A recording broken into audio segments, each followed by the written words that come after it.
Ya, Bapak Ibu, saya akan bicara tentang literasi numerasi, tapi sebelumnya saya ada video yang bagus. Mungkin Bapak Ibu mau lihat, karena saya juga terinspirasi nulis ini dari video tersebut. Ya.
Belum, baru pertama kali, ya.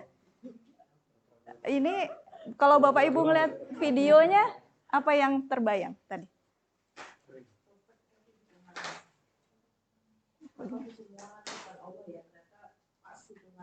Ya, ternyata semua ciptaan Allah, Masya Allah, pas sekali ya perhitungannya ya. Dari kerang, iya, terus apalagi tadi dari kerang, habis itu ada di bunga matahari, habis itu ada di capung, sayap capung, ya. Pertama kali ini yang memantik saya, akhirnya nulis buku Seninya Matematika. Tentang Fibonacci, betapa Allah itu sangat luar biasa memperhitungkan segala sesuatu, bahkan semua yang ada di muka kita itu tuh dihitung dengan sangat cermat, gitu ya. Jadi itu Masya Allah ya.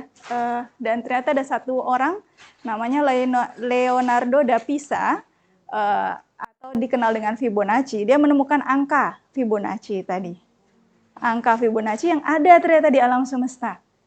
Jadi kalau kita lihat rata-rata bunga kelopaknya itu 3, 5, 7, jarang ya yang 4 ya. Ada tapi jarang.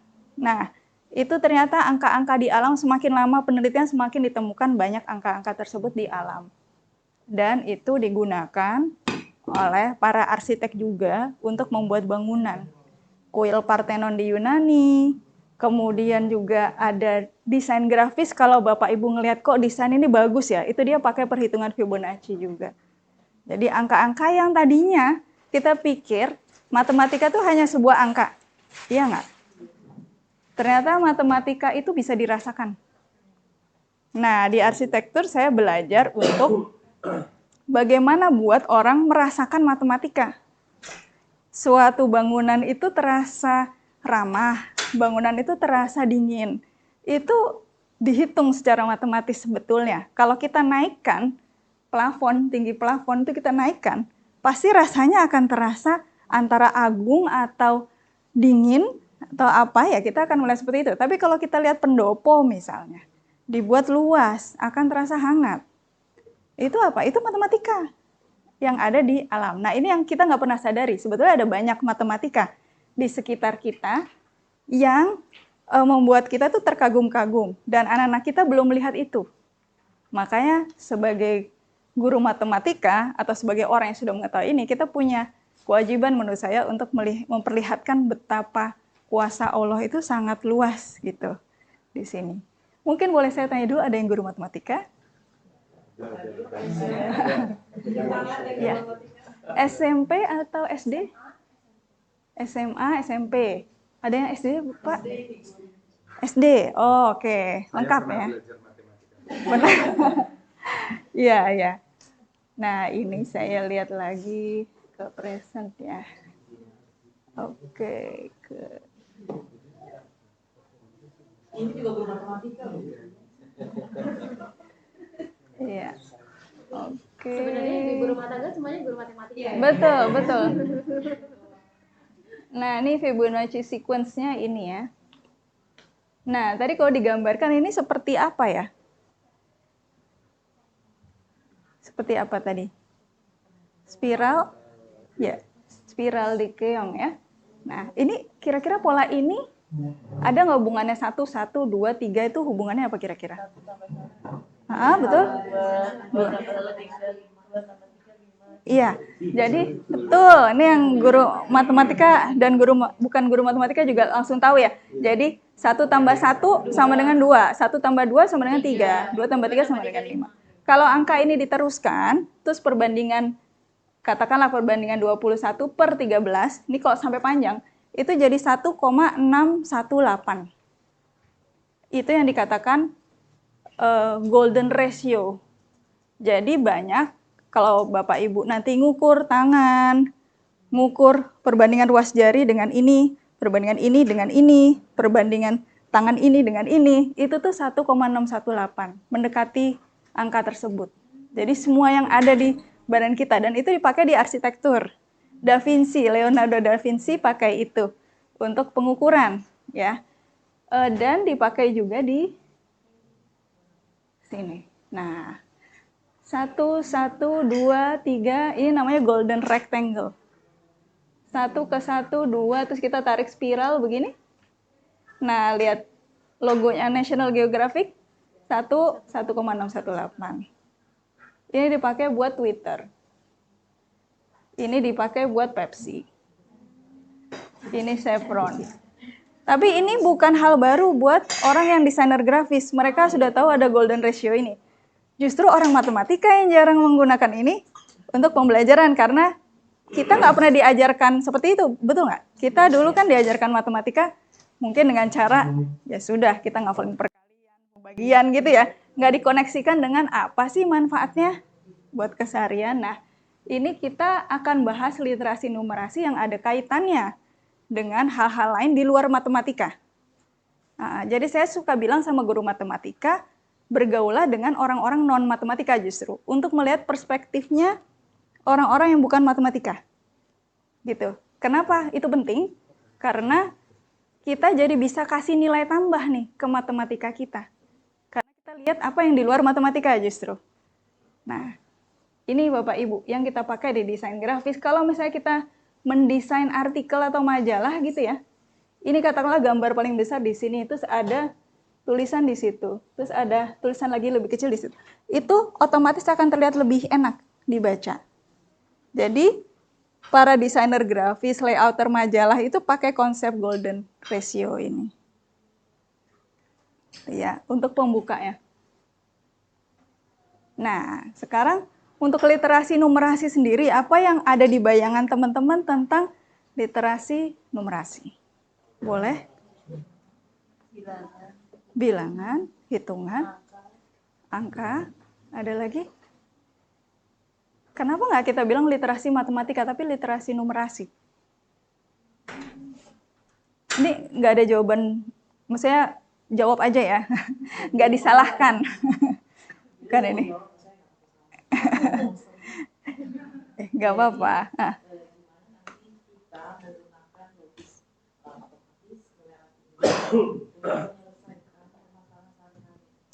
Nah, tepat sekali itu jawabannya ya. Jadi memang itu. Intinya literasi numerasi itu nggak jauh-jauh dengan matematika yang kita gunakan di keseharian. Gitu ya. Di keseharian itu nggak jauh-jauh dari situ. Jadi, apakah literasi numerasi ini bisa diajarkan oleh orang-orang yang bukan guru matematika? Pertanyaan? Bisa, sangat bisa. Justru lebih bagus, jadi diperkaya gitu dengan bidang-bidang studi lain yang ingin belajar matematika. Oke, saya kesini dulu sedikit ya. Ini sebetulnya teorinya Piaget tentang teori perkembangan anak. Kenapa saya balik ke sini? Karena nanti kita akan sesuaikan dengan gimana sih sebaiknya pengajaran matematika di level TK, SD, SMP, SMA. Nah, sensori motor dari lahir sampai 2 tahun itu yang berkembang memang sensori motor. Anak-anak menggigit, habis itu meraba, merasakan gitu ya, memahami kuantitas. Nah, itu cikal bakalnya anak-anak paham matematika. Memahami kuantitas, mereka tahu ini lebih panjang, ini lebih pendek, ini lebih besar, ini lebih kecil gitu. Dari menyentuh, menuangkan. Nah, kalau ini ahlinya memang Montessori ya, Maria Montessori di area situ sensori motor dan pre-operasional. Jadi, kenalkan banyak hal-hal yang merangsang sensori motor dan terkait dengan pre-matematika itu tadi. Pre-matematika itu mereka meraba, membandingkan, habis itu merasakan, oh ini besar, ini kecil, oh ini luas ya, ini sempit. Nah, dari situ. Nah, kalau itunya baik, di pre-operasional mereka sudah mulai memahami konsep bentuk nih. Konsep bentuk, oh ini saya udah merasakan batas. Batas antara besar kecil. Kemudian mana yang kuantitasnya lebih banyak, mana yang kuantitasnya lebih sedikit, dan mulai mengenal simbol. Oh, kuantitas ini ada angkanya ya, yang melambangkan itu. Oh, ini 1, ini angkanya 1, gitu. Tapi dari kuantiti dulu. Kuantitinya dulu 1, terus ini angkanya 1. Terus mulai mereka 1, oh ada lebih lagi ya, berarti 2. Oh, ada lebih lagi ya, 3. Sampai mungkin 10, sampai 100. Dari sisi kuantiti dulu dikuatkan. Kuantiti dikuatkan, baru simbol kita kenalkan. Jadi, jangan pernah kita ajarkan simbol dulu, baru kuantiti. Kuantiti dulu, baru simbol. Gitu ya. Mereka udah paham, 1, 2, dengan bendanya, menghitung maju, menghitung mundur, nggak ada yang skip, aman. Baru lanjut lagi. Kalau belum aman, ulangi. Jangan buru-buru untuk ke yang lain, karena itu penting. Kalau ke skip, itu mereka akan kesulitan di matematika kemudian hari. Saya punya cerita, dulu saya kelas 5 SD pernah sakit DBD dirawat dulu ya. Saya itu skip pas mengajarkan prosentase kalau nggak salah. Persen tuh, saya nggak masuk pada saat saya DBD itu. Ketinggalannya jauh Bapak Ibu. Ketika saya masuk lagi nggak diulang lagi, tahu-tahu langsung ulangan. Itu tuh jauh, akhirnya beberapa persoalan yang kaitannya sama prosentase saya nggak bisa. Dan pada saat itu saya cuma tahu nilai saya jelek. Oh, saya nggak bagus di matematika. Semenjak itu agak turun tuh. percaya diri saya tentang matematika. Oh, saya kayaknya nggak bisa matematika, saya bukan anak matematika nih. Aduh, nggak deh kalau udah matematika tuh kayaknya nggak banget gitu, udah menolak. Nah, kadang-kadang anxiety ya, atau stres di matematika muncul karena hal-hal kecil kayak gitu. Cuma kadang-kadang guru matematika tuh mereka mengejar materi sehingga ya sudah anak ini belum ngerti ya sudahlah nanti kita lanjut materi ini dulu gitu ya. Nah mereka tetap perlu digarap dulu, harus diulang dulu. Nah kalau Bapak Ibu menemukan anak yang jauh nih, kayaknya dia jauh nih pemahaman matematika, saya saran boleh dikasih waktu sendiri untuk mereka mengulang lagi. Caranya dikasih problem-problem yang mungkin setahun di bawahnya mereka. Katakanlah mereka kelas 7, berarti kasih problem-problem yang kelas 6. Kelas 4, kasih problem-problem yang kelas 3. Udah bisa belum? Oh belum, ya ulang lagi itu. Karena itu nanti akan efek domino. Nanti kesananya nggak bisa lagi. Gitu ya. Nah di 7-12, konkret operasional masih konkret. Masih yang benda nyata. Tetap kuantitas itu tetap dikenalkan bersamaan dengan mulai simbolik. Jadi kalau kita ngajarin fraction, ngajarin pecahan, ngajarin prosentase, tetap kasih representasi dalam bentuk visual. Visualisasi itu penting banget ternyata. Visual, ada alat bantu yang bisa mereka pegang, mereka rasakan. Modalitas tertinggi kan kinestetik sebetulnya ya. Kalau mereka bisa pegang, rasakan, sentuh, cium kalau bisa gitu ya. Jadi semua hal tentang itu mereka merasakan itu yang merekam bukan cuma indera mata, tapi semua indera karena dia pegang.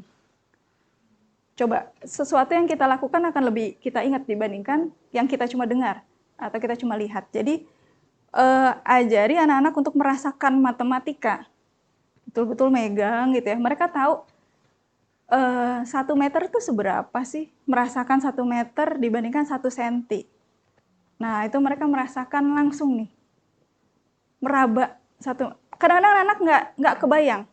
Dan jangan juga kita tertawakan karena memang mereka belum tahu gitu. Itu mereka memang belum tahu konsep, oh apa sih 1 kilometer tuh semana sih? 1 mili itu seberapa sih gitu. Nah, di situ konsep literasi numerasi jadi penting. Nah, di formal operasional 12 tahun ke atas, baru kita kenalkan abstrak sedikit-sedikit setelah konkretnya dapat. Jadi kalau saya boleh saran, nanti matematika di kelas 7 itu mulainya justru dari sesuatu yang konkret dulu tetap. Konkret dulu, baru nanti perlahan-lahan ajarkan aljabar. Perlahan setelah mereka sudah paham itu semua konkret secara utuh gitu ya, kuantitas, udah mulai problem secara visual, habis itu baru ajarkan aljabar pelan-pelan. Karena aljabar itu ternyata cara kita melihat dunia. Saya tadi mikir ngapain kita nyari-nyari X ya? Kan kita udah punya suami. Jadi, so don't try to find the X gitu ya. Karena kalau anak-anak lagi ini, ngapain mantan tuh dicari gitu kan ya, udah X gitu kan. Kalau saya nggak suka aljabar, bisa aja mereka jawabnya gitu. Tapi kalau kita sampaikan bahwa matematika tuh it's not about X, itu tentang sesuatu yang kita belum tahu, kira-kira bagaimana kita merumuskan apa yang belum kita tahu gitu. Kalau itu kuantitasnya banyak kan gitu ya, aljabar. Kalau di bahasa Indonesia mungkin bisa diganti bukan X, cari si anu gitu ya. Si anu. Iya betul, sesuatu gitu atau anu. Nah saya belajar literasi numerasi itu sebetulnya awalnya 2 tahun yang lalu saya dapat training tentang growth mindset in mathematics. Mungkin teman-teman udah tahu growth mindset ya, yang nulis specific in mathematics. Jadi Carol Dweck kan di Stanford juga beliau. Nah itu punya rekan namanya Profesor Joe Boller. Perempuan nih namanya Joe Boller.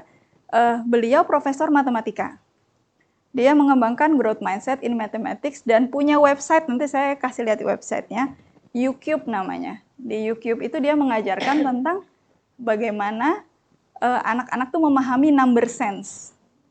Nah, number sense itu kira-kira apa ya, Bapak Ibu? Pernah dengar istilah number sense? Sebelumnya, sense. Kira-kira apa nih dari kata-kata number sense? Sense. Sebuah persepsi tentang angka. Mm-mm. Contoh misalnya kalau main bola jadi penyerang, angkanya kalau nggak 7, 9, 10, 11. Nah, Itu ya, ada di dalam pikiran. betul Pak One. Itu persepsi tentang angka, persepsi tentang kuantitas gitu. Saya kita Kalau lihat ke hotel, jangan kamar nomor 13. ya, Iya, ya, ada gitu kan. ada. Atau Kayaknya kita tanggal 13 tuh katanya tanggalnya ini tanggal sial katanya gitu. persepsi tentang angka, betul. Lebih ke arah persepsi akan quantity juga. Jadi ketika mereka lihat ruangan, mereka tahu nih ini kayaknya misalnya 5 meter kali 4 meter gitu. Tapi ada loh anak gitu ya ngelihat ini kayaknya 5 cm kali 7 cm gitu ya. Kita yang orang dewasa bah, ya nggak mungkin lah 5 cm. Saya punya anak ya, waktu dia beli, aku beli makanan teacher, oke. Kan kita dipanggil di sana teacher. Aku katanya ini 2.000. Nggak salah, saya bilang gitu. Enggak, kata orangnya 2.000. Yakin, dengar lagi terus pas bayar, wah aku ditipu teacher, ternyata 10.000. Sekarang kamu pikir, mungkin nggak makan di Subway, kamu dapat makanan 2.000. Meskipun tuh snack ya, tapi tolong deh itu di Subway. Maksudnya Subway itu kayak conventional, kayak Circle K gitulah. Nggak mungkin lah di Jakarta harga segitu. Kalau kita bilang mungkin di Klaten atau di mana bisa. Nah itu konsep number itu belum dapet di beberapa anak. Kenapa? Karena belum biasa, katakanlah mungkin belum biasa belanja, belum biasa melakukan sesuatu, belum biasa ngukur. Jadi nggak paham sense itu tadi. Nah itu number sense itu yang nanti kita ajarkan ke anak juga. Itu ya. Nah, ini intinya, teman-teman. Jadi kecakapan literasi numerasi itu kecakapan dalam menggunakan angka dan operasi bilangan dasar, yang dasar saja sebetulnya. Yang dasar kali, tambah, bagi, kurang gitu ya. Yang terkait sama prosentase misalnya ya, masalah sehari-hari. Kemudian membaca data, grafik, tabel, bagan untuk menganalisa dan memprediksi, mengambil kesimpulan, bentuk dan pengukuran untuk konversi ukuran, untuk memahami pola. Konversi ukuran ini kalau di rumah bentuknya apa? Meteran. Meteran bisa, apalagi kalau ibu-ibu sama anaknya. Gelas ukur, kalau kita mau masak, ya, kalau anak-anak mau minum obat, nah, sendok takar gitu. Berapa sih? Oke, kita buat kue takarannya sekian nih kalau untuk 5 porsi. Nah, kalau kita cuma ternyata tamunya nggak 5 deh, ternyata tamunya 10. Jadi kita berapa ngukurnya? Nah, itu betul-betul dari sehari-hari banget. Nah, kita bisa minta orang tua kerjasama untuk literasi numerasi sebetulnya. Di rumah itu, anak-anak janganlah nggak pernah diajak belanja. Justru malah anak tuh perlu diingatkan, mereka harus belajar belanja. Belajar jual beli. Diajak, kalau yang SMP, diajak ke ATM. Tahu gimana caranya.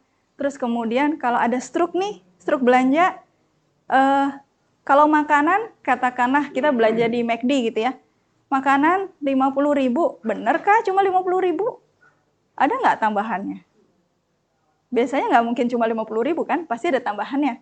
Berapa persen? Nah itu namanya pajak. Gitu. Seperti itu dikenalkan sama anak dari betul-betul keseharian. Jadi itu namanya literasi numerasi. Terkait dengan pelajaran matematika, tapi yang sangat dasar menurut saya. Cuma anak-anak tidak terbiasa, ini tadi, menganalisa, mengambil kesimpulan, memahami pola itu mereka belum terbiasa. Jadi kita perlu ajarkan dari apa yang ada di keseharian. Dulu Pak Munif pernah bicara sama saya itu untuk environment learning, kita data daerah di sekitar sekolah kita ya, berapa meter ke samping gitu ya, terus 1 kilometer katakanlah kita cek apa saja yang ada di sekitar lingkungan kita yang bisa jadi pembelajaran. Nah, itu kita kaitkan sama matematika. Jadi pada saat saya bicara literasi numerasi, saya bilang sama teman-teman saya, oke, anak-anak kita kurangnya apa nih dalam pemahaman numerasi di sekitar kita? Karena bisa jadi beda-beda nih, di Insan Mandiri beda sama di Lazuardi. Ternyata yaitu, anak-anak tuh belum tahu, misalnya, kalau mereka GoPay, mereka punya nih dikasih uang jajan sama orang tua. Kira-kira habisnya cepet atau lambat sih? Karena ada yang cepet banget habisnya. Karena mereka nggak bisa ngelola nih. Sebulan, saya mesti ngabisin berapa per harinya untuk jajan GoPay ini. GoPay kan gampang ya. Dikasih GoPay keluar, GoPay keluar. Gitu. Jadi itu yang perlu anak-anak tahu. Terus yang kedua, nggak semua anak-anak sering diajak belanja sama orang tua. Jadi itu kita ajak belanja lagi. Oke, dengan uang segini kamu dapat apa aja? Kira-kira ini bisa untuk makan berapa hari? Gitu. Terus apakah mereka tahu seberapa banyak carbon footprint yang mereka keluarkan kalau mereka belanja ke naik mobil, rather ke tukang sayur gitu. Nah itu kan beda nih secara emisi karbon. Nah itu yang akhirnya kita lihat, oh dari hal-hal kecil itu terus mereka juga secara konversi ukuran belum paham tuh 1 meter semana. Ya kita mulai dari situ, dari ngukur gitu ya. Kita masukkan ke sehari-hari. Nah ini dari luar negeri ya, memang ini juga yang diterapkan oleh pemerintah. Being numerate is about gimana kita reasoning number and number system, problem solving, decision making. Nah ini yang terkait ya, number kita paham angka dan kuantitas, kemudian operasinya dan kalkulasinya yang dasar, kali tambah bagi kurang, handling information, ada informasi terkait tentang data, dan bentuk dan pengukuran. Ini sebetulnya. Ini ada di matematika. Tapi di matematika tuh lebih, pelajaran matematika lebih ngasah gimana mereka berhitungnya kan. Nah kalau numerasi itu bagaimana kaitannya sama sehari-harinya. Aplikasikan mereka sehari-hari itu seperti apa. Tuh. Nah ini contoh ya, ini contoh saja tapi bisa lebih dari ini. Di rumah kita menggunakan proporsi untuk memasak, menghitung perbaikan atau dekorasi rumah. Mereka mau room decoration kamarnya, mau ganti, oke berapa biayanya? Waalaikumsalam. Nah atau apa yang di rumah yang dia menggunakan pengukuran gitu untuk dilakukan, bisa. Di jalan memperhitungkan kendaraan efektif untuk digunakan. Nah ini Pak Oni, ini guru saya dulu ngajarin naik kereta. Dulu tuh saya termasuk telat Bapak Ibu. Saya tahu naik kereta tuh diajarin Pak Oni dulu. Sekarang jadi naik kereta terus ya. Jadi saya dulu nggak ngerti konsep ini. Bagaimana kita, makasih Pak Oni. Bagaimana kita memperhitungkan kendaraan yang efektif untuk digunakan. Tapi anak-anak kita sekarang wajib mereka karena kayaknya tren punya mobil itu sekarang sudah nomor 2 ya. Ya nggak? Anak-anak kita sekarang mungkin mereka nggak terlalu berpikir punya mobil kayak zaman kita dulu. Mereka lebih prefer ada Grab gitu ya. Tinggal dipanggil, terus datang. Tapi kalau Grab kadang-kadang kesulitannya naik Grab apa? Kota. Menjelaskan tempat di mana berada. Kadang sulit tuh dia membaca peta. Tuh.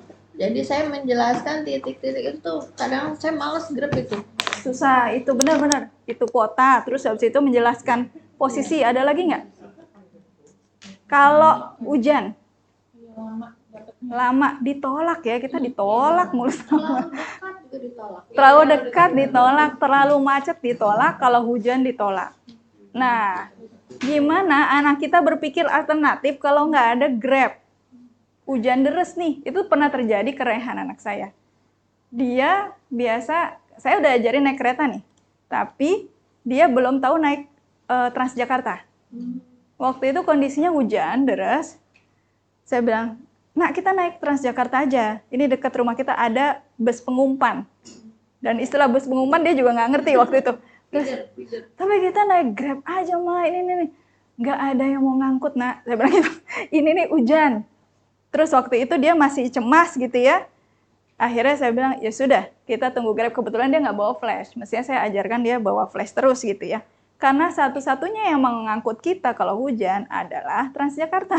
Karena dia selalu lewat. Gitu. Selalu lewat dari stasiun Kalibata tuh Pak Oni. Kalau ke rumah saya, kita mesti nunggu yang 7B dulu. Yang Transjakarta jalur 7B, yang lewat biasa. Nah, itu anak saya ternyata belum ngerti. Nah, kalau saya jadi orang tua, kebetulan saya orang tua yang guru juga, itu saya checklist. Oh, anak saya belum ngerti ini. Jadi next saya harus ajarin ini, biar dia tahu what to do kalau nggak ada saya. Nanti dia akan nunggu aja. Nunggu Grab sampai mungkin 2-3 jam nggak ada yang ngangkut gitu ya. Taksi juga nggak ada kondisinya. Nah, itu pelajaran kehidupan. Tapi ada kaitannya sama matematika. Ya, pasti ada kondisi di mana anak kita tuh terbawa sama kondisi yang seperti itu. Misalnya dia harus bersikap apa? Gitu. Itu pengambilan keputusan kadang-kadang belum anak-anak. Jadi kita mesti tuntun kalau anak remaja ya. Tapi kadang-kadang anak SMA pun belum gitu. Jadi sekarang karena ada pandemi kemarin ada mengalami beberapa kemunduran kita terkait dengan ini. Jadi what to do? Apa nak yang perlu dilakukan? Itu kadang-kadang mereka nggak tahu. Jadi begini. Gimana ya? Dan mereka merasa semua bisa diselesaikan dengan yang ada di internet. Gitu kan?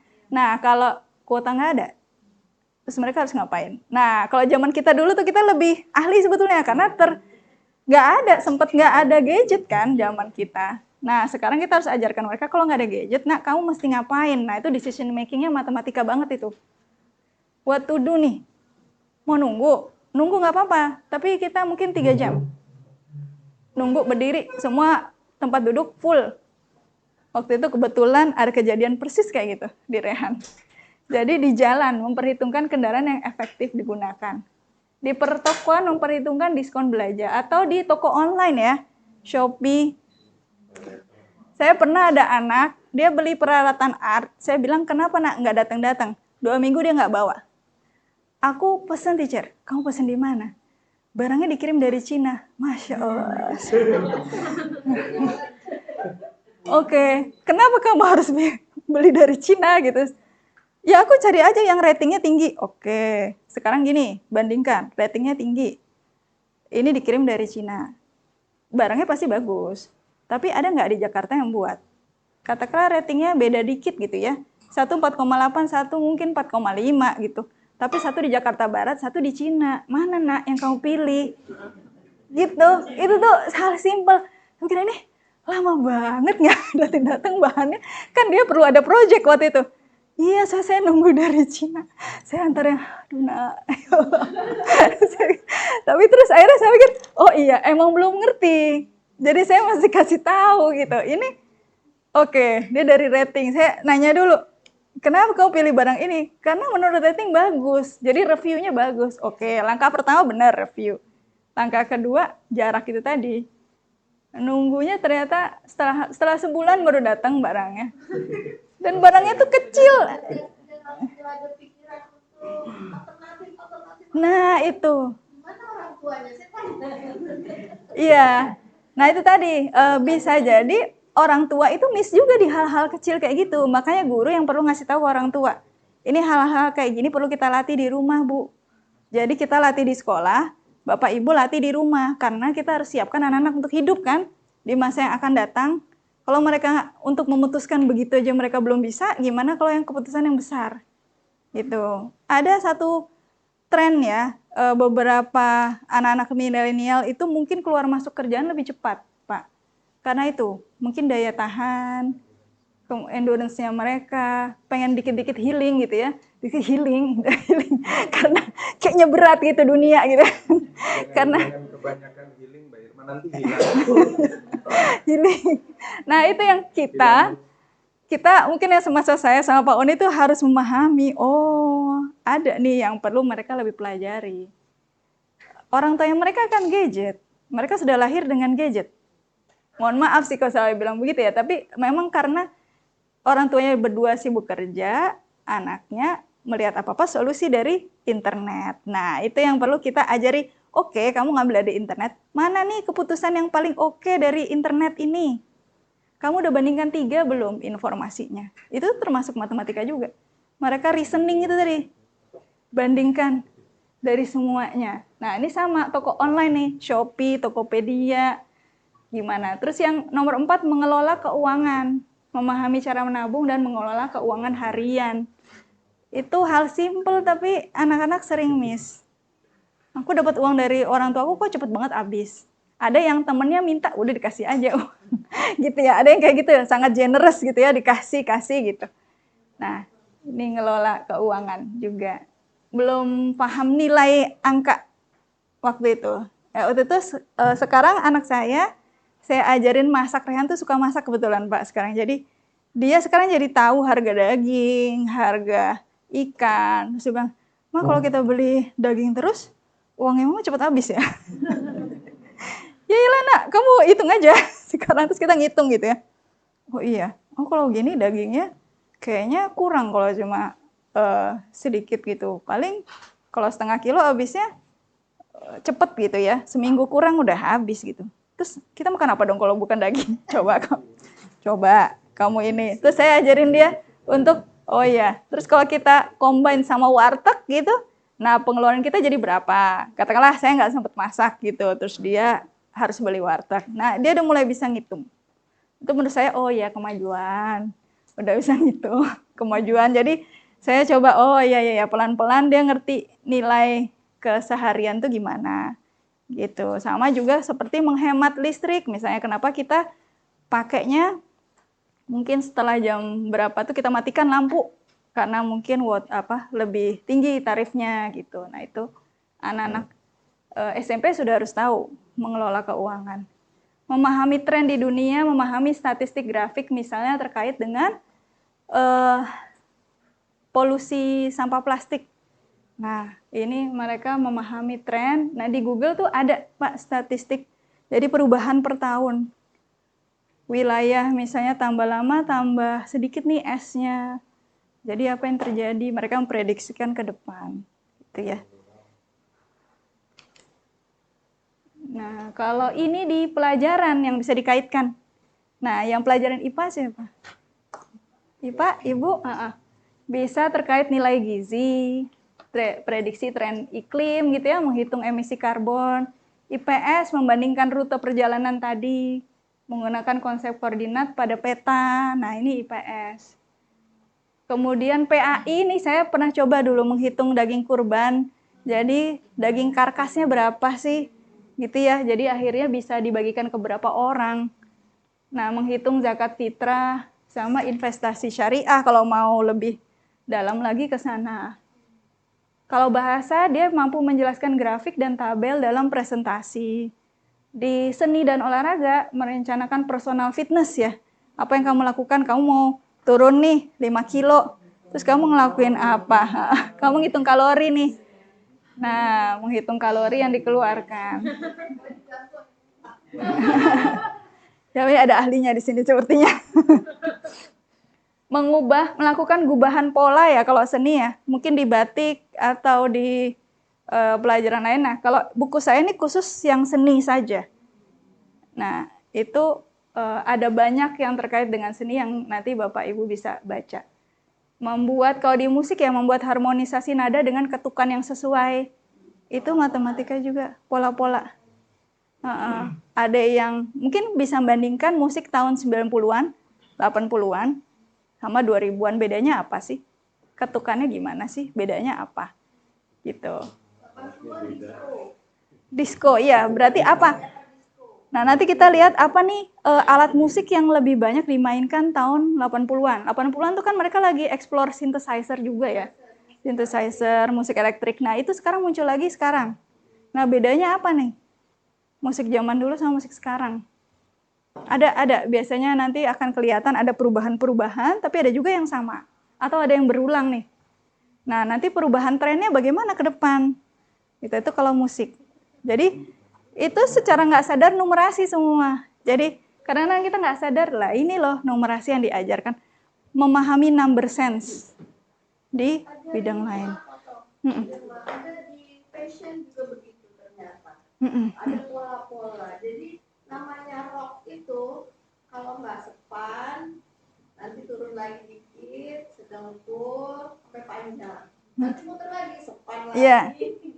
Itu kebetulan tugas akhir saya, Bu, di arsitektur. Jadi saya bikin sekolah mode ya dulu.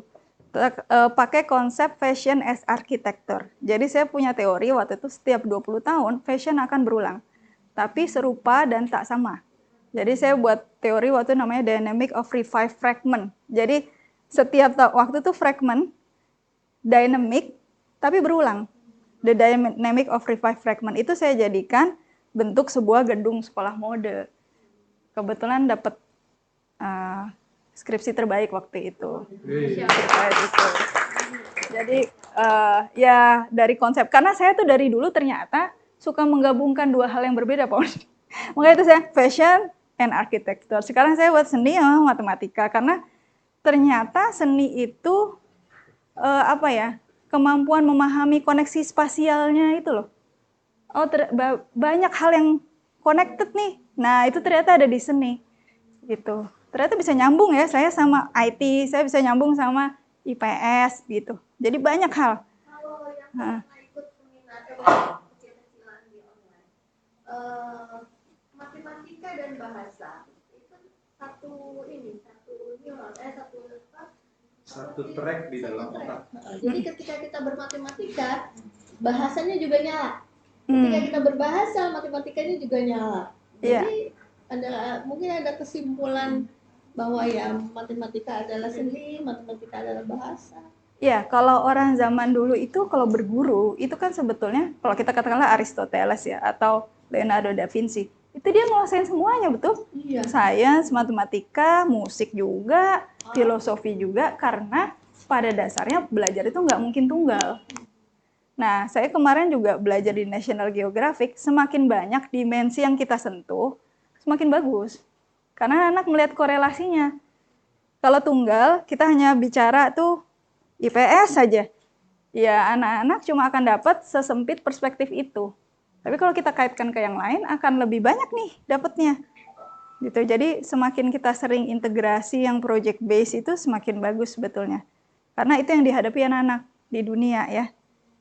Nah, ini olahraga. Olahraga kita pernah buat bip test waktu itu juga ya. Ukur endurance. Nah, ini kita coba. Mari kita bicara angka.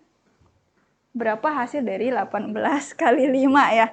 Bapak Ibu, saya mau kasih sebelum mencoba problem ini. Kalau Bapak Ibu sudah menyelesaikan problem, silakan taruh jempol begini. Ya. Tapi ditulis dulu 18 kali 5, saya ingin lihat caranya. Silahkan. Cara hitungnya. Langsung coret-coretnya. Caranya. Jawaban, caranya dan jawabannya. Tapi kalau udah selesai, silahkan begini. Iya. Atau teman-teman mau jelaskan dengan kata-kata juga boleh caranya.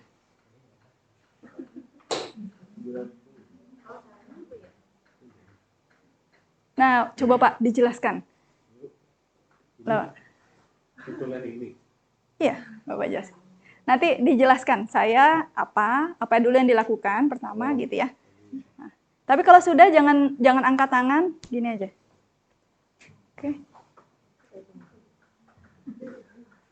Oke, silakan yang belum terus mencoba. Sampai semuanya. Oh, sudah semua? Sudah semua? Oke. Sekarang saya minta volunteer, siapa yang mau menjelaskan? Silakan. Sorry, siapa? Siapa? Membayangkan, silakan Bu. Nah. Satuan sama satuan. Jadi yang Ibu lakukan apa dulu? 8 kali 5, terus? Simpan.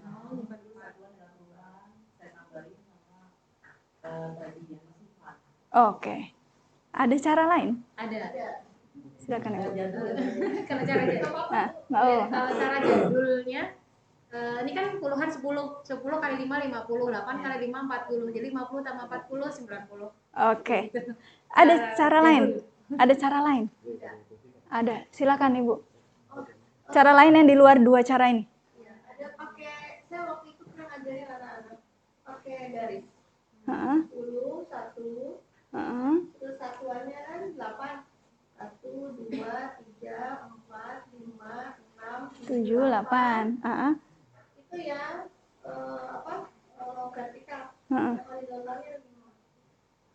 Oh, oke, pakai garis ya. pakai dot. Pakai dot ya. Supaya dia tahu secara pola aja sih. Secara pola. Alamat udah dia. Oke. Ada yang di luar itu? Hah? Karena ini perkalian 5, Hah? jadi angka yang dikali 5 itu dibagi 2 kan dengan 0. Angka yang dikali 5 dibagi 2. Yang mana nih? Dibagi 2, Kalau 18 bagi 2 9, tambahkan 0. Oh, oke. Oke, wah, kita punya 1, 2, 3, 4 cara. Ada di luar itu? ada. Gimana, Pak? Saya pakai cara yang sangat manual. Karena itu 18 kali 5, saya siapin aja 5-nya ada 18. Ya. Oke. Good. Ada lagi cara lain? Ini berarti 5 ya. Kita berberapa di sini? 18 ada. Ya, oke. Oke. Tadi kita di sini ada berapa orang kita? 13 orang ya? 13 orang ternyata punya 5 cara. Oke.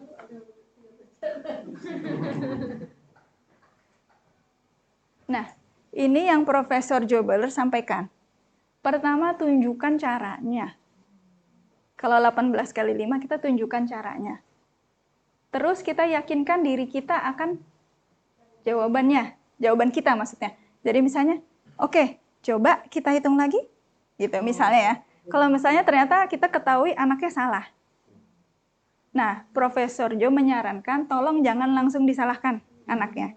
Tapi yakinkan dirimu akan jawabanmu. Kalau dia udah ngecek lagi, yakinkan teman akan jawabanmu. Nah, kenapa tadi jempolnya di sini? Kenapa jempolnya di sini? Kenapa nggak begini? Karena yakin sama diri. Apa efeknya misalnya anak-anak ngadepnya ke sini nih. Terus begini, kelihatan nggak sama temennya? Sebetulnya. Enggak ya? Itu menjaga apa? Menjaga privasi. Menjaga privasi atau percaya dirinya. Jadi, saya termasuk anak-anak yang cemas kalau anak lain udah tahu jawabannya, saya belum.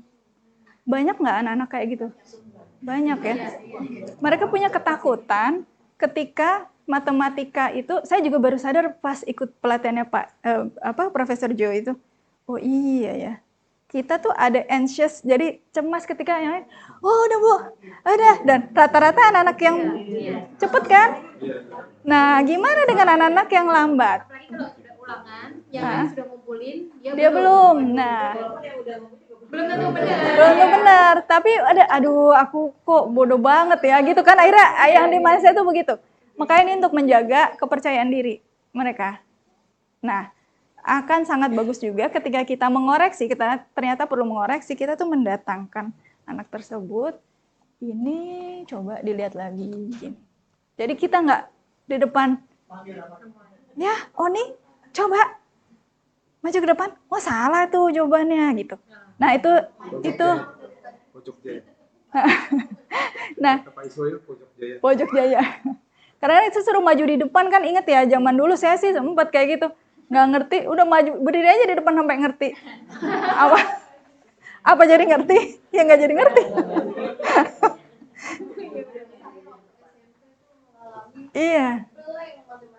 Saya juga Bu dulu. Betul. Nah,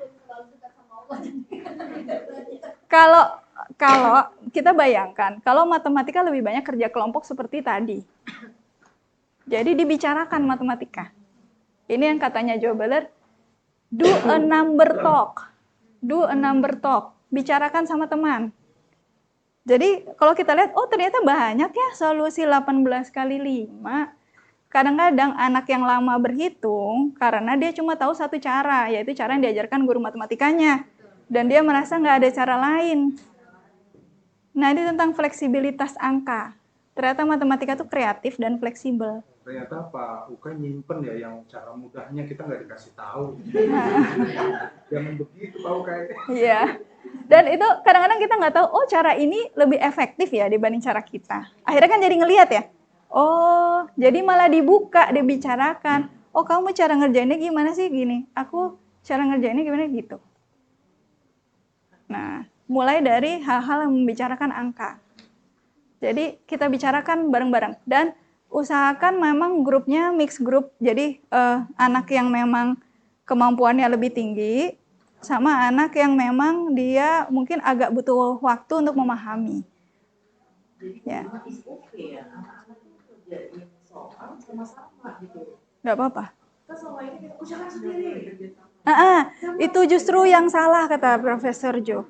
Selama ini Istighfar. jadi ini karena ketidaktahuan ya. Profesor Jo bilang karena kita taunya dari guru kita caranya begitu. Yang saya tahu tuh kan 18 kali 5, 8 kali 5 dulu ya. Habis itu disimpan. Nah, terus ini kadang-kadang jadi lama ngitungnya. Ternyata ada yang lebih cepat misalnya. Oh 10 kali ini aja dulu, terus belakangnya kali ini. Nah, ternyata itu lebih cepat ya gitu. Tapi sekali lagi mempelajari matematika itu menurut Profesor Jo bukan main cepet-cepetan. Jadi bukan berarti anak yang cepat itu adalah yang lebih ahli matematika. Dia menemukan banyak bukti profesor matematika yang akhirnya jadi profesor matematika itu awalnya menghitungnya lambat. Nah, tapi mereka memproses itu. Mereka coba problem solving. Jadi pertama, jangan pernah judge anak yang lebih lama belajar matematika itu nggak bisa matematika. Pertama itu dulu, konsep bahwa semua anak adalah bintang. Betul kan ya di sini? Tapi beberapa anak butuh waktu. Lebih ke arah mereka butuh waktu. Atau mereka butuh membicarakan matematika agar itu lebih masuk akal buat mereka. Gitu. Jadi butuh waktu untuk seperti ini. Kalau misalnya Bapak Ibu katakanlah, oh tapi ada banyak materi yang dikejar. Cari materi yang esensial itu tadi. Yang esensial diajarkan, terus bekerja samanya dalam matematika. Itu yang Profesor Jo tekankan. Jaga harga dirinya anak pada saat mengerjakan matematika. Nanti anak-anak akan merasa pede bahwa matematika itu nggak sesusah yang dibayangkan. Gitu. Jadi itu tadi. Tunjukkan caranya, yakinkan diri akan jawabanmu, yakinkan teman akan jawabanmu. Gitu.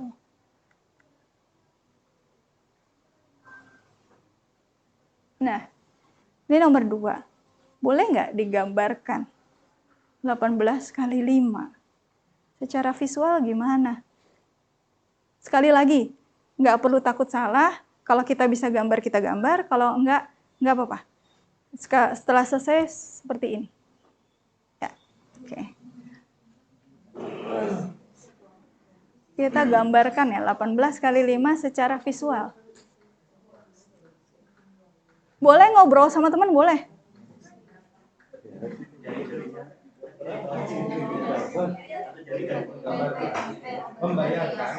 Bayangkan. Menggambarkan boleh, gambar di kertas gitu ya. Menggambarkan 18 kali 5 tuh kalau di secara visual seperti apa? Nah, divisualkan.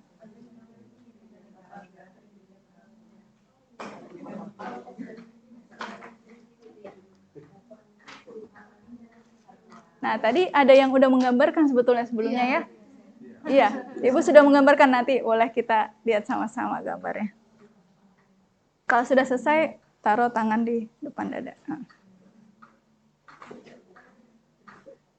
Boleh tanya kanan kiri.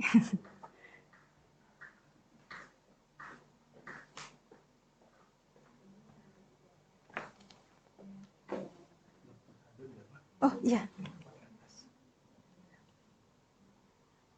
Maaf, saya nggak bawa pulpen.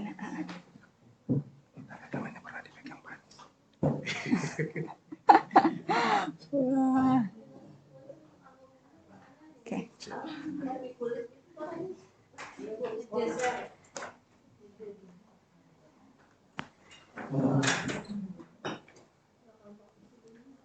Boleh ngobrol dengan teman, boleh. Mau sendiri boleh.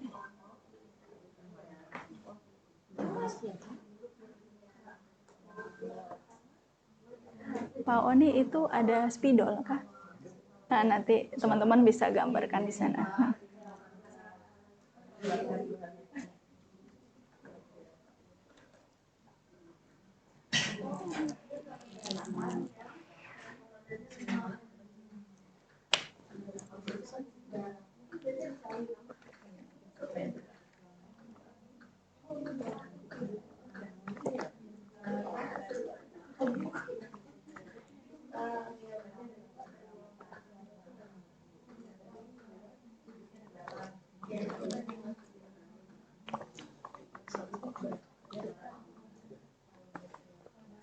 Oke.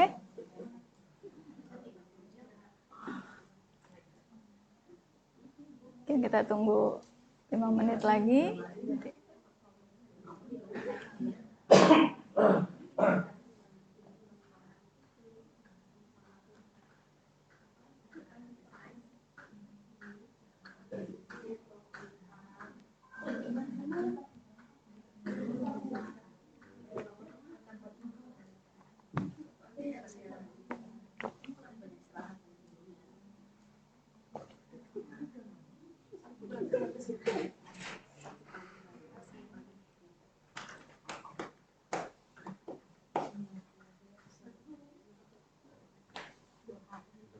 Udah ada spidol.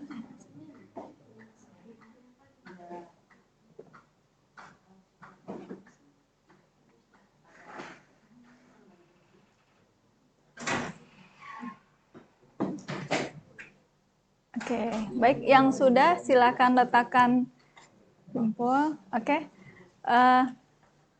Silakan saya minta sukarelawan yang sudah silakan. Ada yang mau berbagi di papan tulis tersebut? Ya. Nah, iya nggak apa-apa. Dengan tim. Dari nggak apa, mungkin gantian nggak apa-apa Bu. Silakan. Solusi yang pertama. Betul. Ya. Terus Mas Jo, tadinya saya kira ini kendaraan apa nih yang ada rodanya 5 gitu. Terus Mas Jo bilang itu aja bintang 75. Oh, oke. Jadi bintang 75 dibikin 18. Oh, dibikin 18. Bintang. Maka anak-anak menghitung satu. Oh, oke. Ya, aplaus dulu. Silakan yang volunteer kedua. Siapa yang mau berbagi? Agar kita pinter sama-sama gitu ya. Nah, silahkan Pak.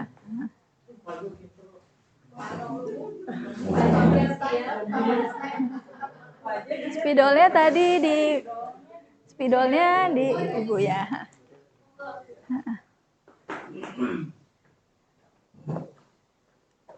Lupa belum foto.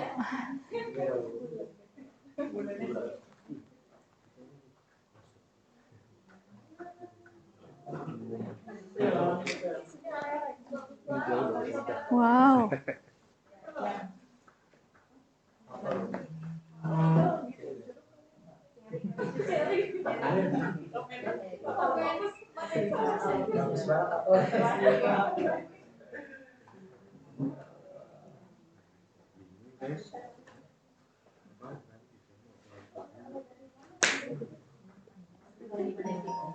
Delapan belas ya.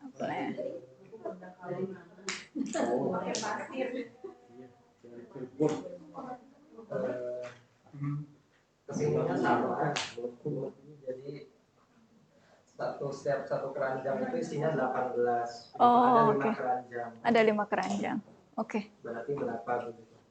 Boleh. Nah, kita cari yang paling dekat dengan anak-anak, ada 2 apel. Oh. Nah, keranjang itu kan anak-anak mungkin sering melihat di rumah, begitu atau di tempat lain begitu. Ya, oke. Tepuk tangan dulu. Oke. Adakah yang punya cara lain di luar menghitung satu persatu bendanya? Adakah? Tapi dengan gambar? Atau mungkin ada lagi yang mau berbagi? Kalau mau cerita bisa. Cerita bisa. Ceritanya nggak bisa digambarkan. Oh, silakan Pak Oni.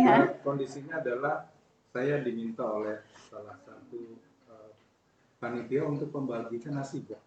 Nasi box itu dengan sekian keluarga, rata-rata di keluarga itu, di 18 keluarga, rata-rata di keluarga itu ada 5 anggotanya. Jadi berapa nasi box yang harus saya siapkan? Oh, oke. Boleh tepuk tangan untuk Pak Oni juga. Kayak ada yang tadi sudah selesai tapi belum berbagi. Silakan, Bapak-bapak. Nggak apa-apa. Boleh, nanti kita biar melihat jawaban yang berbeda-beda ya. Nah.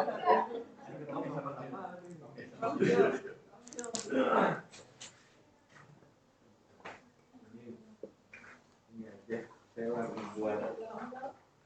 buat tim. Bisa. Ada satu lagi kayaknya. Buat tim untuk Femgate. Femgate ya, oke. Saya memvisualisasikan bahwa Persiapan tahun ini Family Gathering. Oh, sip lah. saya menghitung panitia acara itu ada 5. Dan ada 2 kelompok. Ini dibagi 5 juga. Itu juga 2, masih 8 orang. Dan yang ini kelebihan karena dengan keluarga ini internal. Nah, ini eksternalnya 1, 2, 3, 4, 5, 10 yang eksternal. Banyak. Nah, ini. Jadi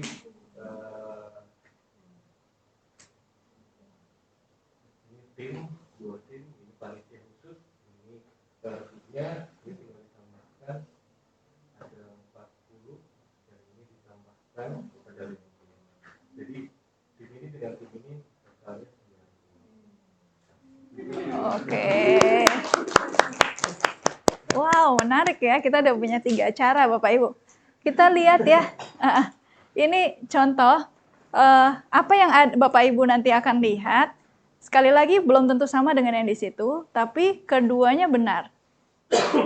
Memang nanti kalau misalnya kita akan koreksi ketika hasilnya tidak sama nih. Nah, nanti apa yang akan kita katakan ketika hasilnya tidak sama. Ini contoh dari anak-anak di sekolah percontohannya yang Jober lakukan. Bagaimana mereka memvisualisasikan ya dengan gambar. Oke. Ini yang mereka lakukan. Neil bilang 18 kali 5 tuh 18 dia bagi 2. Itu 5. Nggak apa-apa. Sekali lagi nggak harus sama ya.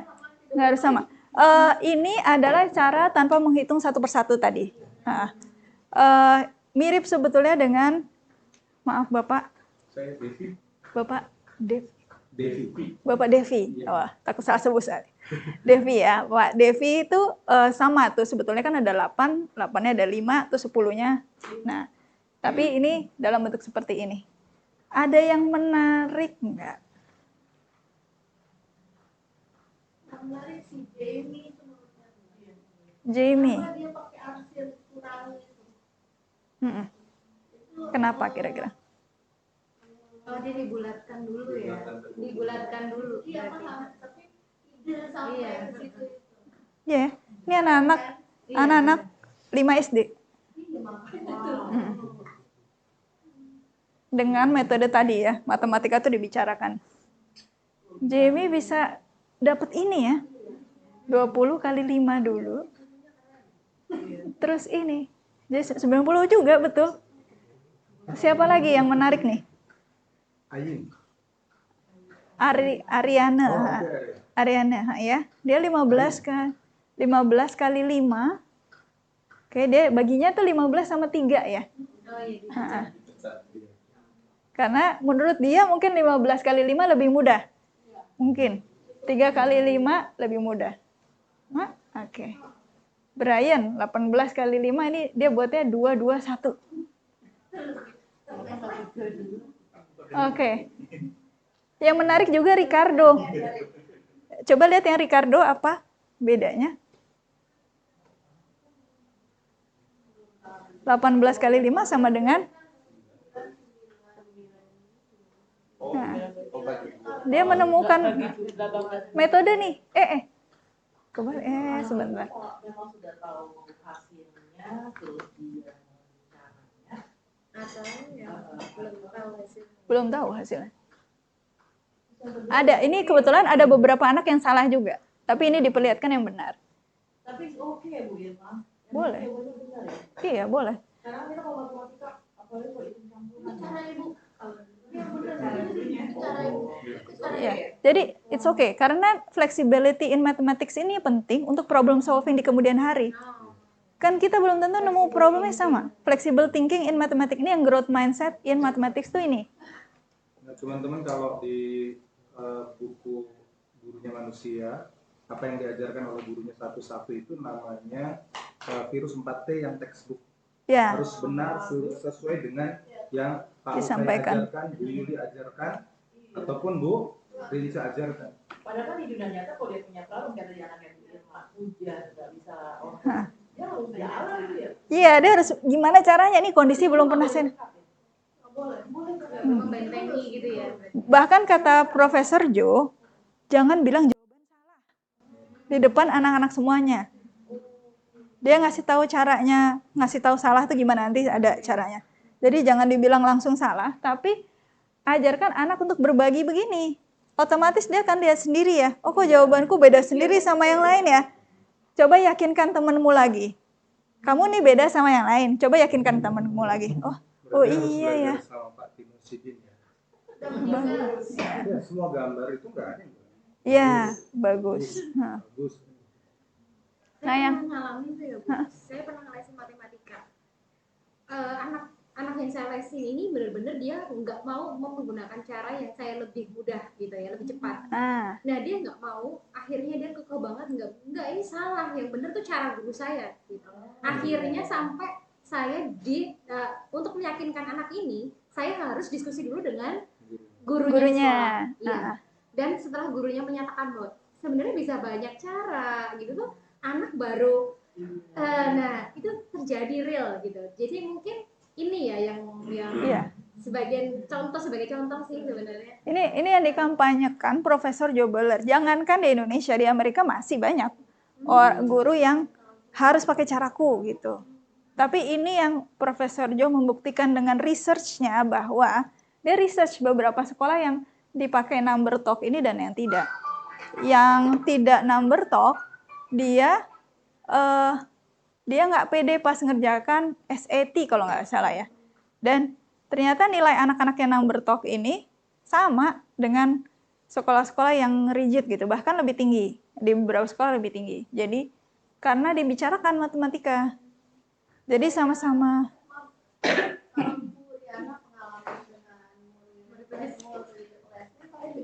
Saya di kelas waktu saya mengajar kelas 5 SD. Saya mengajarkan waktu itu saya lupa apa. Tapi dia gini, Ibu, Miss, aku punya cara lain. Oh iya, pakai apa? Guru les tuh ngajarinnya nggak kayak gitu. Ibu ribet. Oh iya, just ribet. Ibu bilang, coba kamu. Saya belah, saya batasin itu. Ada beberapa anak yang les dan caranya beda-beda. Semuanya maju, saya suruh maju, terus teman-temannya suruh lihat. Ternyata matematika caranya banyak ya. Dan saya bersyukur banget saya tidak melakukan, maksudnya saya sudah melakukan. Iya. Alhamdulillah sudah ini Bu, sudah di jalan yang benar. Iya. Tapi memang Profesor Jo di bukunya menulis, jangan kita salahkan guru matematika karena memang mereka belum tahu.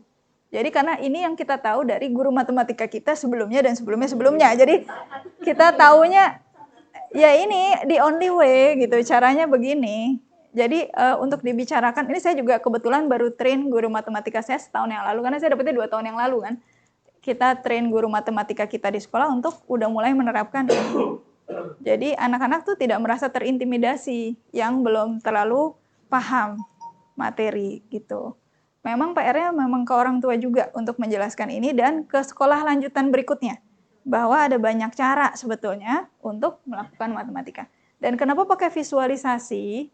Karena tadi dengan visual dan bahkan kinestetik, anak-anak modalitasnya lebih tinggi. Jadi anak-anak seperti saya termasuk anak yang nggak paham soal cerita Pak dulu. Kalau nggak saya gambarkan. Jadi saya nggak paham tuh. Ini sekian, ini buat saya tuh kayak akhirnya tulisan tuh menari-nari di otak saya. Ini maksudnya apa sih? Gitu kadang-kadang, terutama yang bagian ini nih. Bekerja selama 3 hari. Nah, itu tuh udah. Atau berapa tambahan waktu? Umur anak ini. Umur ini berapa kalinya ini. Itu saya nggak kebayang. Tapi ternyata dengan visualisasi membantu.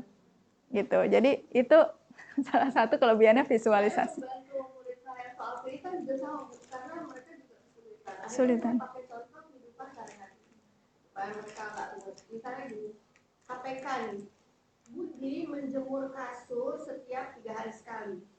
Kok jemur kasur 3 hari sekali, Bu? Emis dia sering ngompol, aku bilang gitu. Sementara si Reza menjemur 5 hari sekali.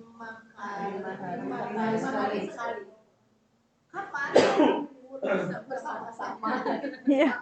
Buat mereka udah seru tuh karena itunya aja dulu. Dan itu Iya. dengan kehidupan gitu ya. Dengan kehidupan.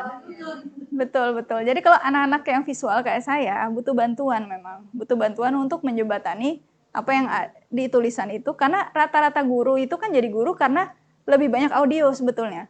Kita tuh lebih nangkap audio lebih banyak. Dan kita berpikir anak kita sama. Padahal nggak semua anak sama caranya. Makanya mereka nggak ngerti-ngerti itu, ya nggak bisa disalahin juga. Mungkin cara berpikir mereka beda. Ini ada yang kayak seperti Ricardo, dia 18 kali 5, 18-nya dibagi 2, 5-nya dikali 2. Itu juga salah satu cara. Yang jarang dibicarakan ya. Saya tuh baru tahu begitu ngeliat ini. Oh iya juga ya. 18-nya dibagi 2, 5-nya dikali 2. Sama kalau gambar begitu. Ini ke sana. Iya. Nah, karena penerbit buku rata-rata itu, ya nggak? Kita kan dapetnya dari penerbit buku, nih buku-buku rata-rata keranjang gitu ya. Nah, Bapak Ibu silakan dengan cepat, ini berapa? 7, oke. 7-nya cara menghitungnya gimana? Boleh volunteer? Ditunjuk aja begini, gimana? Membayangkan 4 sebelah kanan, 3 sebelah kiri. 4 sebelah kanan ya, 3 kiri. Pak Oni gimana? Nah, ada yang beda? Ya. 3 tengah, 4 ujung. 3 tengah? 4 ujung. Tuh, wah, nggak 4 ya. Nah, oke. Ada lagi? 5 di atas, 2 di bawah. 5 di atas, 2 di bawah. Wow. Ada lagi? Pinggiran 6, tengah-tengah 1. Pinggiran 6, tengah-tengah 1. Oke. Apa lagi? Jadi tadi yang 5-nya di kanan, 5-nya di kanan. 2-nya di Sini ya. Oke. Ada yang 3, 3, 1? Ada juga? Ada ya. Oke. Jadi ada banyak cara melihat ini. Ini yang pelajaran pertama dari Profesor Jo. Jadi kita belajar number dot. Terus gimana kita dengan cepat. Ini untuk melatih number sense. Dan bawa banyak cara untuk menghitung kuantitas ini. Ada satu lagi, ini saya kasih tahu ya dulu ya, 10 kali 10 kotaknya. 10 kali 10. Yang kita akan lakukan adalah, oh sorry, yang ini dulu. Ini berapa? 11. Oke. 10 ya. 10? Oke. Bagaimana caranya? Ibu? Kalau saya cuma lihatnya dari 1, 3, 4, 2 udah. Ditambah. Satunya mana? Di atas. 1.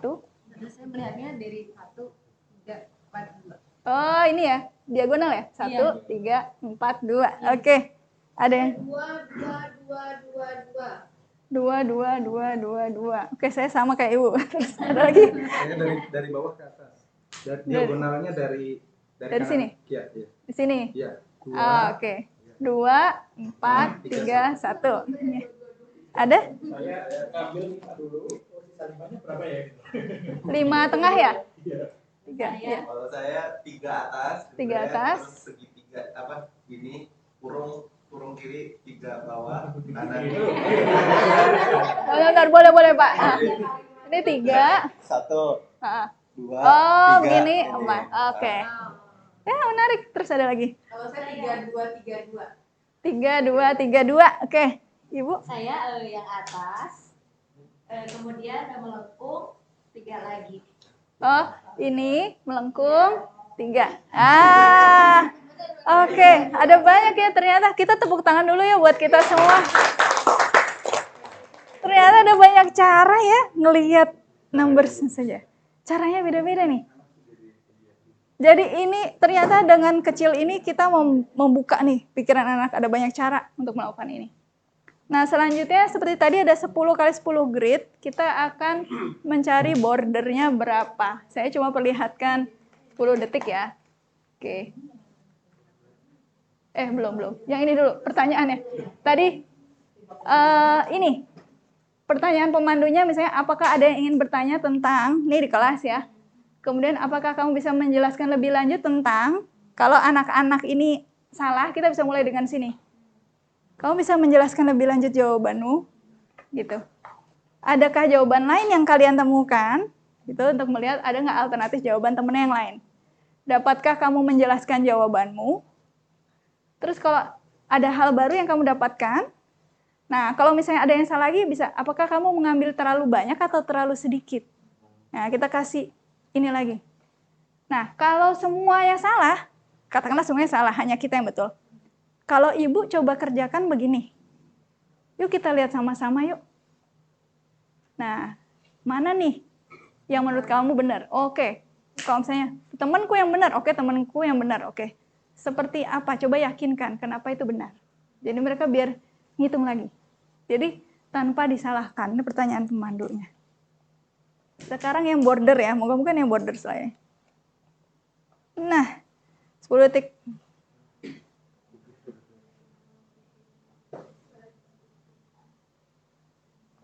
Oke, 10 kali 10 ya tadi. Ya, berapa bordernya? Yang merah aja. 40. 40. 28. 28. Ini 10 kali 10 grid ya. 36 yang merah. Yang merahnya aja. 36. 36. Oke, ini kita lihat lebih lama ya. Kita lihat lebih lama. Yang merah saja. Tanpa harus menghitung 1, 2, 3, 4, 5. 36. 36, oke. Sekarang ada yang bisa menunjukkan cara ngitung 36-nya? Iya, Pak. Di atas 10. Di atas 10. Ditambah bawah 10. 10. Isinya berarti 38. 88. Ada cara lain? Semuanya kan 10, panjang 10 ke bawah 10 dikali 4 jadi 40 dikurangi 4. 4 yang ujung ya. Oke, ada lagi cara lain. Saya sih juga begitu, tapi mungkin juga 10, 10, 8, 8. Iya, bisa. Tadi ada 10, 10, 8, 8. Ada yang 10 kali 10 tapi kurangin 4. Ada lagi nggak? 10, 8, 10, 8. Oke, ada lagi selain 10 sama 8? Tadi kalau misalnya itu kan ada atas 10, bawah 10, kanan 10, kiri 10 dikurangi 4. Sudut, heeh. 4. 40 dikurangi 4, 36. Oke, bisa ya. Nah, oke, bisa 9 nggak? Bisa. Nah, gimana kalau 9? 10. 9 bisa 9 kali 4. Ya, 10, 9 gitu ya. Terus ini? Nggak ada 10-nya? Oke. Gimana kalau nggak ada 10-nya, Pak? 9 kali. Iya, berarti jadi 9 kali 4. 9. Oke. Boleh. Ada yang 9 kali 10 kali 8 kali 9. 9, 10. Ya. 9 tambah 10 tambah 8 tambah 9. tambah 9. Nah, bisa ya. Nah, jadi ada ini ternyata cikal bakalnya kita belajar aljabar. Jadi kita dari angka dulu nih, dari angka dulu. Aljabar. Kira-kira gimana? Tadi ada yang 10 tambah 8 tambah 10 tambah 8. Kalau kita ganti aljabar gimana? 10-nya 2 kali, 8-nya 2 kali. Jadi 8. Kira-kira kalau kita pakai aljabar gimana? Coba boleh ada yang N, boleh X, boleh B gitu. Berarti 2 kali dalam kurung 1 10 ditambah 8. Bisa. Tapi nanti kita rupakan, ada yang kita rupakan jadi konstanta gitu. Ada yang kita rupakan jadi variabel ya. Jadi X gitu. X dikali 10 tambah 8. X kali 10 tambah 8. Oke, ada jawaban lain? Misalnya itu katakanlah kita mau buat itu kubus pertama begitu, nanti ada kubus kedua kah yang lebih besar kayak gitu ya, kalau aljabar. Nah.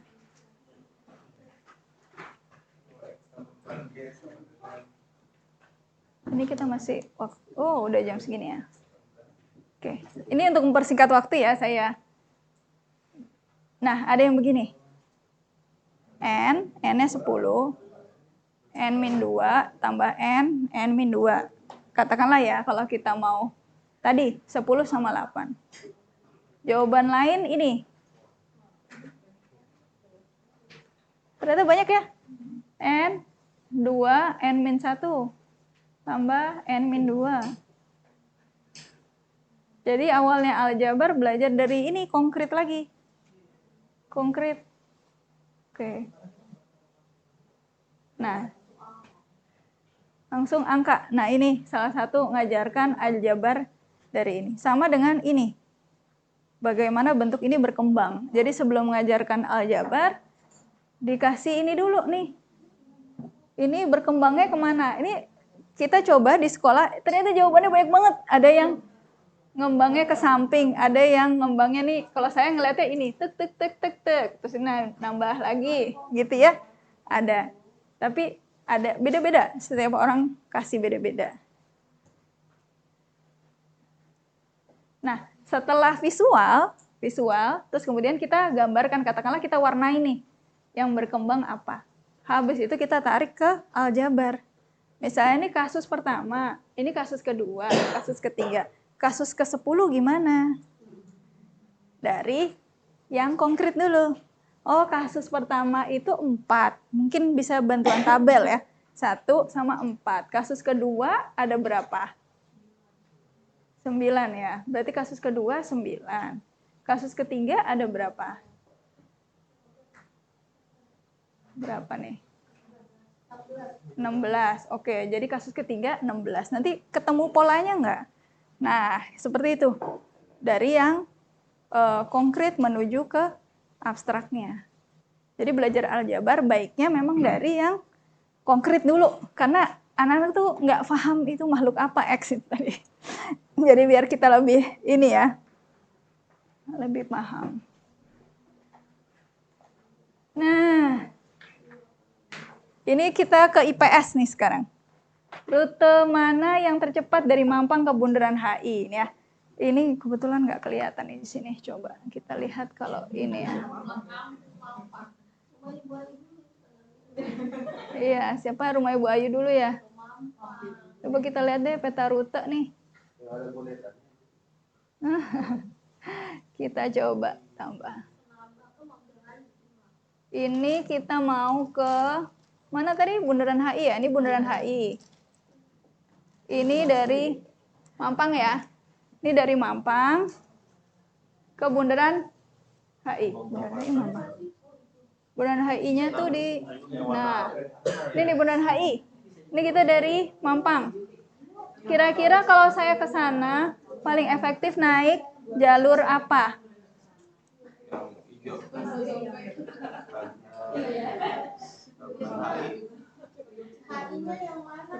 HI ini.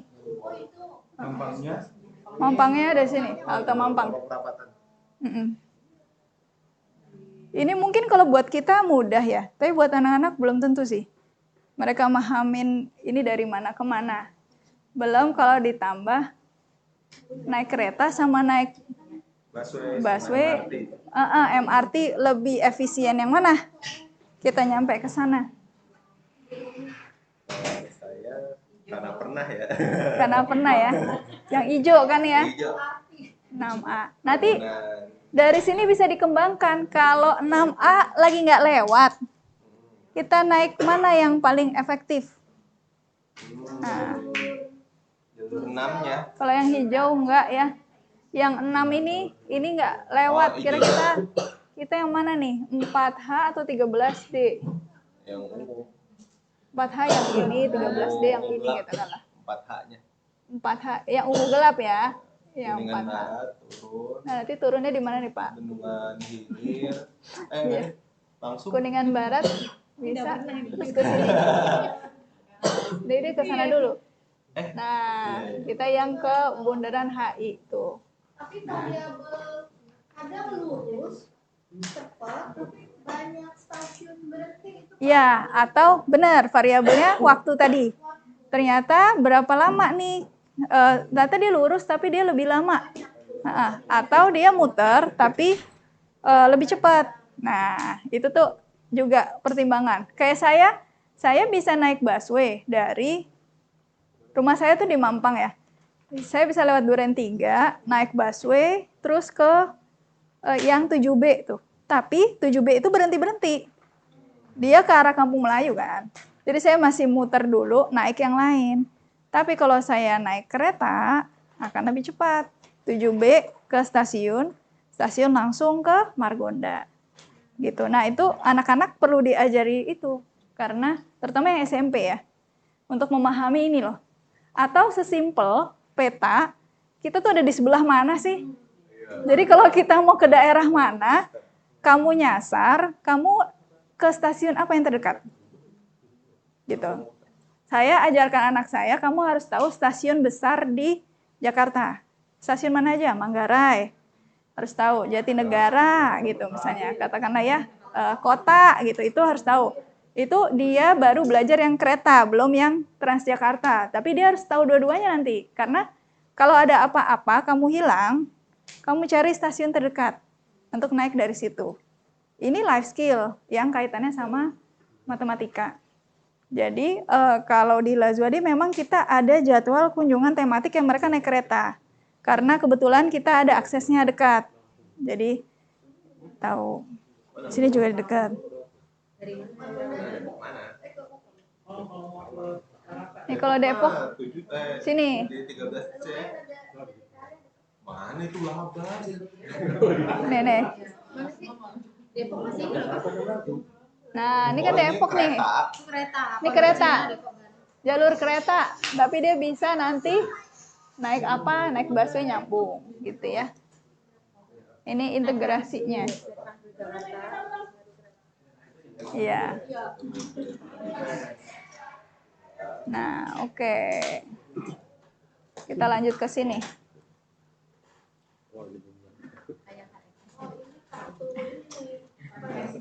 Ya, kalau ibu-ibu tahu ya, posyandu. Nah, anak-anak tahu ini nggak? Kadang-kadang kelemahan anak-anak tuh baca grafik.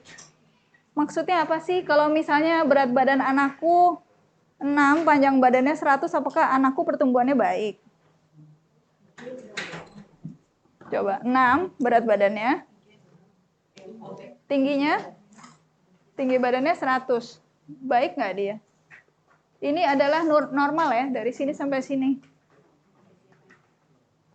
Kalau bawah dia kurang, kalau atas dia bagus. Enggak, obesitas malah. Jadi yang bagus di rentang ini.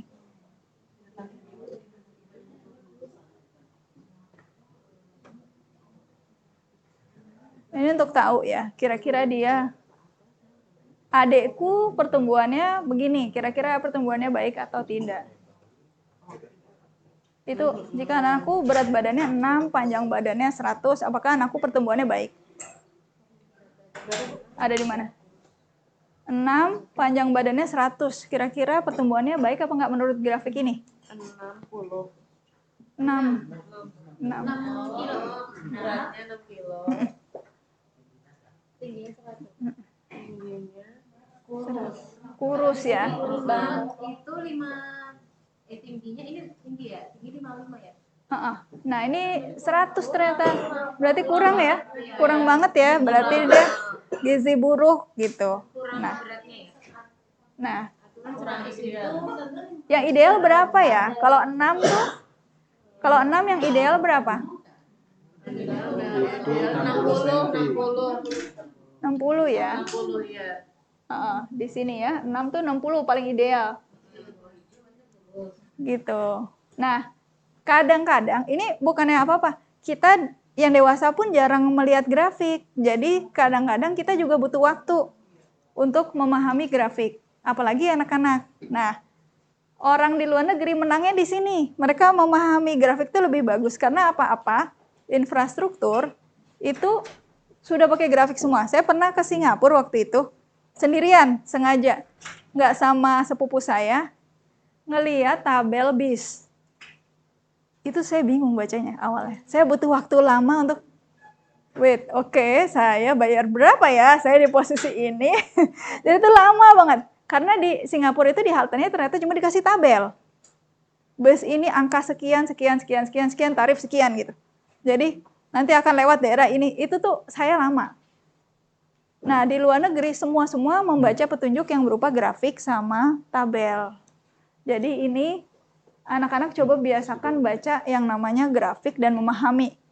Tapi nggak apa-apa kalau kita juga butuh waktu memahami, karena ini nggak biasa kita lakukan. Jadi kita coba sering-sering cari grafik, terus tunjukkan ke anak-anak grafik ini maksudnya apa. Di sini kan di grafik WHO ini nggak ada ya. Ini lebih kurus gitu kan nggak ada. Dia cuma kasih min 3 sampai 3. Tentang normal sebetulnya. Jadi kita yang interpretasikan, oh berarti kalau anakku berat badannya 6, panjang badannya 100, dia pertumbuhannya baik apa tidak. Itu ya. Ini terkait sama gizi. Tapi ada banyak grafik lain yang Bapak Ibu bisa cari. Nah, ini saya ajarkan kemarin apa sih arti titik 0,0 pada peta.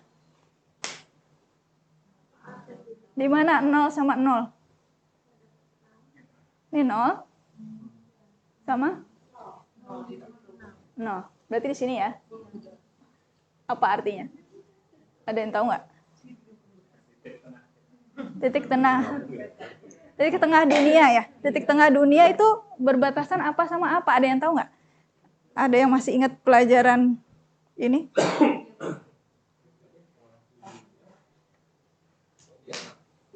Nah, benar. Itu tadi siapa? Kalau di ini kena Indonesia ya, berarti tandanya apa? Katulistiwa, betul? Kalau yang ini?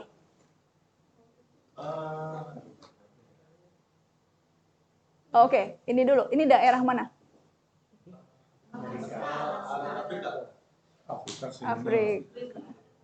Afrika ini. Bukan, Alaska atas. India. Oke. Ini kalau diteruskan, ini yang merah ini sih sebetulnya. Dia kalau garis ini di sini nih, ini siapa tadi? Greenwich ya. Greenwich itu sebagai penanda waktu dunia. Jadi kalau Bapak Ibu boleh pinjam mungkin satu orang boleh mengeluarkan handphone. Ada yang ada Google Maps. Ada yang punya Google Maps?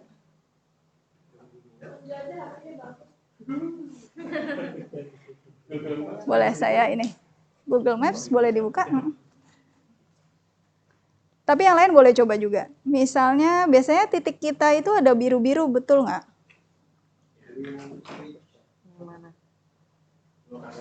Lokasi kita. Nah, biru. Coba diklik yang biru. Tekan sebentar. Ditekannya agak lama. Keluar nggak koordinatnya? Keluar tadi. Berapa? Coba. Yang ini? -6 ya? Oke, negatif 6. -6 itu menggambarkan latitude. Setelah koma menggambarkan longitude. Jadi, tandanya apa kalau kita -6? Kita di mananya Katulistiwa? Di bawah Katulistiwa. Karena kita di Jakarta. Daerah Jakarta Depok ya. Di sini. Baru paham ya? Baru paham ya? Kita nggak pernah membahas negatif positif dari sisi peta.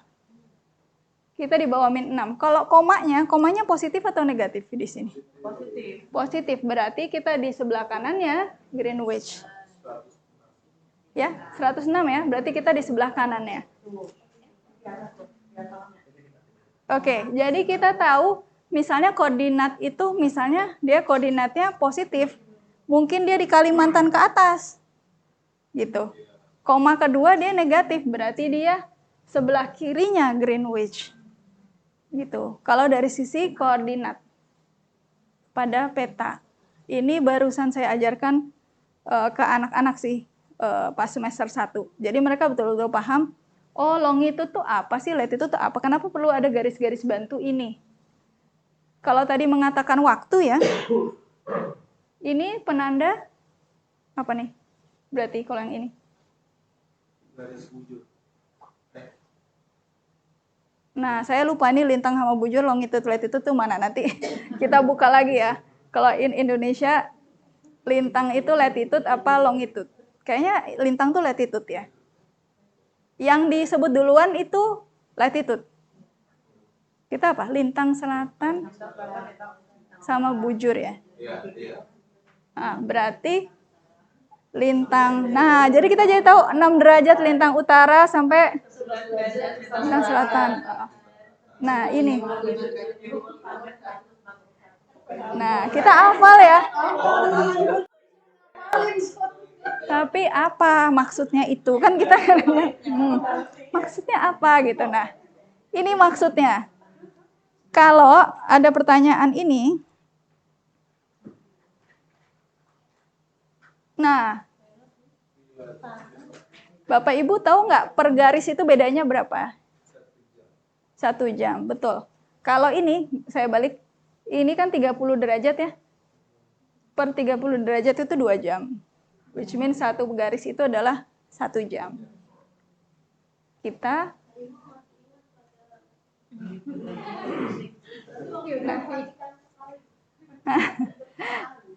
Reno di Riyadh di Jakarta pukul 14. Kita di Jakarta berarti di mana nih? +7. Oke. Kalau di Riyadh ya, yang sebelah kiri itu pasti lebih lama dibandingkan kita. Jadi kita duluan gitu. Kalau sekarang jam 2 berarti kita di sini ya. Riyadh di +3. Jadi mundur berapa? 4. Berarti jam 10. Jam 10. Nanti kita cek di time converter. Bener nggak sekitar segitu? Ya, jadi kita itu di GMT +7. Saya ngerti ini juga pas setelah di Google sih. Setelah di Google kan teman-teman yang dari Asia Pasifik akan meeting nih. Nah, mereka akan meetingnya jam berapa sama kita bedanya. Ternyata bukan plus GMT, plus IST gitu. Sebenarnya, waduh, saya converse dulu. Jadi saya jam berapa nih meetingnya gitu. Ternyata jam 2 pagi misalnya. Kalau di Amerika kan pasti kita bedanya 12 jam ya. Jadi trainingnya ternyata jam 2 pagi gitu. Saya pikir jam 2 siang, ternyata jam 2 pagi. Karena di sana jam 2 siang gitu. Atau kalau saya biasa kita meeting tuh jam 6.30 malam, berarti di sana di Hong Kong berapa lama gitu. Jadi itu ini real yang dilakukan anak sekarang karena main bareng sekarang game online sama orang di luar negeri ya. Kita nggak tahu. Sama kalau kita sendiri, kita ada video conference, kita ikut training di luar negeri. Di sana plus apa? Plus GMT, plus IST gitu ya. Itu ada waktu-waktunya, tapi ini yang saya ambil yang GMT. Greenwich Mean Time. Jadi kita +7 dari Greenwich. Kita maju lebih cepat waktunya. Itu dibandingkan yang belakang. Biasanya ada problem. Misalkan di situ di Amerika hari Minggu. Ternyata di kita udah Senin gitu. Ya, jadi ya itu tadi beda waktu. Ya, ini ya Bapak Ibu ternyata bisa terkait dengan lokasi.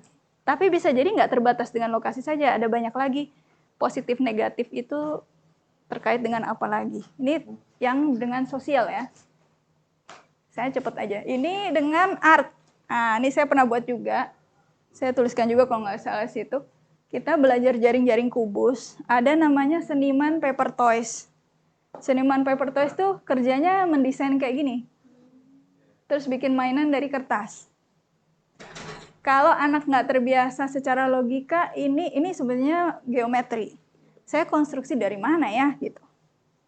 ini saya mau belokinnya kemana nih, paper toys ini. Atau mereka bisa buat dari jaring-jaring kubus, saya buat paper toys saya sendiri. Bisa. Belajar 3 dimensi, belajar. Mau belajar volume, bisa juga. Kalau ini mau diisi sesuatu, bisa. Jadi konstruksi geometri lewat seni. Gitu ya. Oke. Nah, ini kayak rumit gitu ya Bapak Ibu. Ini buatnya mudah sih kalau Bapak Ibu mau saya ajarin. Jadi ini sebetulnya dari kotak gitu ya. Kotak, terus habis itu kita buat geser sedikit. Jadi ini ada kotak, terus kita geser sedikit ke sini, geser di sana. Terus sampai kita ulangi sampai akhirnya jadi lengkung.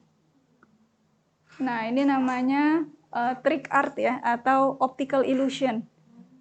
Ya, manipulasi geometri. Jadi sebuah bentuk seperti ini. Nah, kayak ini. Matte art ini string art salah satunya. Jadi ini geser 1 cm ke kiri, ini 1 cm ke kiri gitu ya. Nah, ini benang. Benang pakai paku. Ini 2010 saya coba ke anak-anak di Lazuardi Cilandak ya, waktu itu. Mereka ada yang bagus banget buat ini. Saya cuma pakai kertas kotak-kotak, terus dibolong-bolongin pakai titik, terus pakai jarum sama benang jahit. Jadi ini jahit. Sudut garis tegak lurus bisa diajarkan dengan buat pop-up card. Ini tegak lurus. Oh, ini perpendikular ya, sejajar. Ini tegak lurus. Pakai buat pop-up card. Perpendikular bahasa matematika atau bahasa arsitektur? Perpendikular. Tegak lurus. Ngajarin sama saya. Nah, ini segitiga Pascal sebetulnya. Tapi bisa belajar konsep sebangun sama kongruen. Ya, kongruen, sebangun. Ini dari luar negeri fotonya. Contoh yang di art dan beberapa lagi yang saya tulis tuh ada beberapa terkait fraction, terkait pola gitu. Ada di situ. Nah, ini ada teknologi yang dapat digunakan. Jadi Bapak Ibu, sekarang karena eranya teknologi, di Math Playground ini Bapak Ibu nanti bisa menemukan alat bantu visual gitu. Kalau anak-anak kurang paham konsep, memang website-nya dalam bahasa Inggris. Cuma kalau misalnya anak-anak kurang paham konsep proporsi, itu mereka bikin strip-strip garis gitu untuk menggambarkan proporsi. Kalau anak-anak yang visual, dia akan sangat terbantu. Tinkercad itu untuk mendesain 3 dimensi, geometri, GeoGebra, itu seperti kita punya garis kotak-kotak tapi online. Jadi mereka tahu kalau Y sama dengan X itu garisnya sebetulnya ke kanan atau ke kiri. Apa bedanya Y min X dan Y sama dengan X? Arah garisnya. Kalau 2X, Y sama dengan 2X, itu bedanya apa? Jadi secara visual dulu mereka paham, oh ini maksudnya ini. Gitu. Jadi dirangkai kebalik. Dari visualnya dulu baru kita paham. Gradien. Betul, gradien. Kemudian YouCube ini nanti websitenya Joe Boller. Calculate. Ini semua website-website dan alat yang Bapak Ibu bisa gunakan. Sebetulnya idealnya per website ini ada trainingnya. Tapi sekarang nggak apa-apa teman-teman pelajari dulu. Kalau kesulitan nggak apa-apa kita via call aja. Gimana caranya pakai ini sih gitu. Saya mau kasih yang YouCube dulu. YouCube itu ini ada linknya ya. Jadi nanti saya kasih presentasinya. Bapak Ibu bisa dapat linknya. Ini YouCube. Nah, ini dari Stanford ya. Ini ada ide-idenya nih. Number sense, visual mathematics, growth mindset. Nah, yang saya bilang kursusnya gratis itu ini, online student course. Tapi kalau mau ngajukan ke yayasan untuk mungkin perwakilan teman-teman ikut yang buat teacher, menurut saya sih sangat bagus sih. Nah, ini dapat mitos tentang matematika, math and mindset, mistake and speed gitu. Ini free online course. Ini, nah ini yang berbayar, How to Learn Math for Teachers. Tapi konsepnya ada di sini dulu sih, yang for student. Kalau mau cari sumber belajar, bisa di IDS ini. Contohnya ya, Visual Mathematics. Ini saya dapat juga beberapa dari sini. Nah, ini ada penelitian-penelitian tentang Visual Mathematics, ada other visual activities.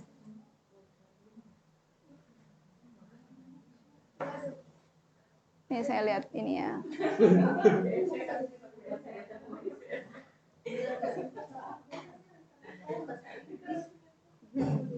Memang kalau kayak gini web luar ya. Iya, karena mungkin nah ini yang saya ambil ya tadi ya. Nah ini ada workout 18 kali 5. Itu berarti dia sedikit ya, bukan sampai yang belajar. Targetnya nggak banyak kayak kita. Iya, tapi dalam. Kalau menurut mereka yang penting adalah operasi bilangan tambah kali bagi kurang. Itu kuatkan dulu. Sampai prosentase lah. Udah.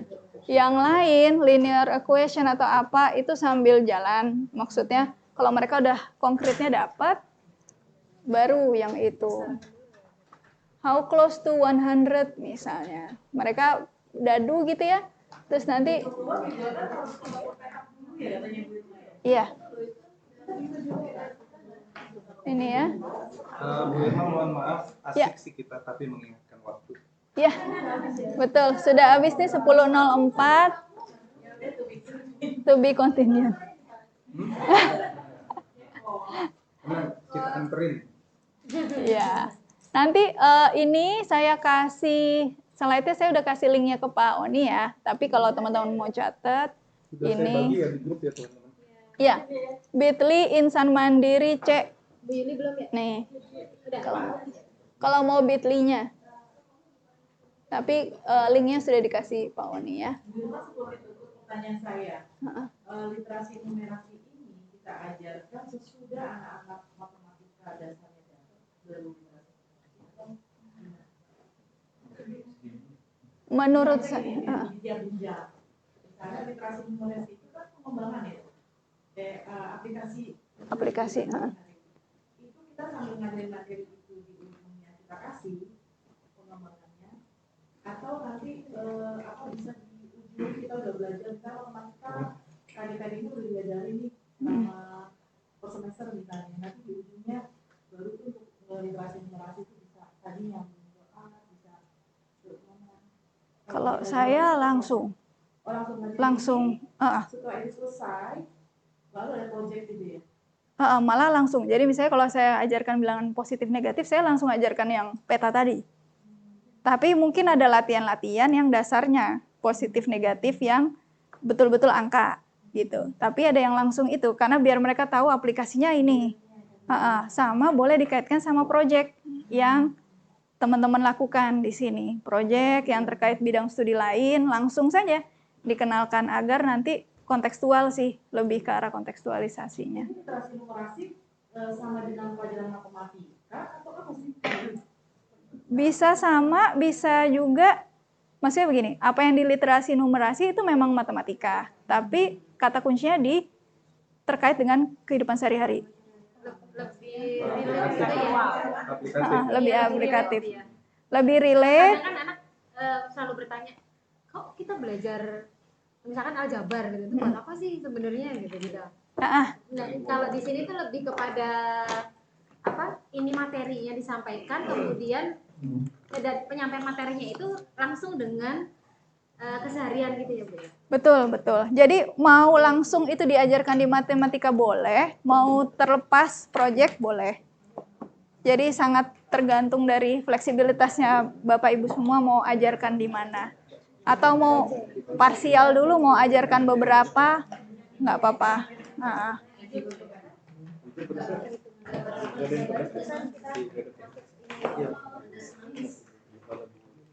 Kalau saya saran yang GeoGebra, itu dikuasai guru matematika level SMP ke atas. Yang GeoGebra, Tinkercad. Nah, coba kalau kita nggak sempat ketemu secara fisik, teman-teman boleh secara video conference sama saya. Maksudnya kalau mau coba. Kemarin di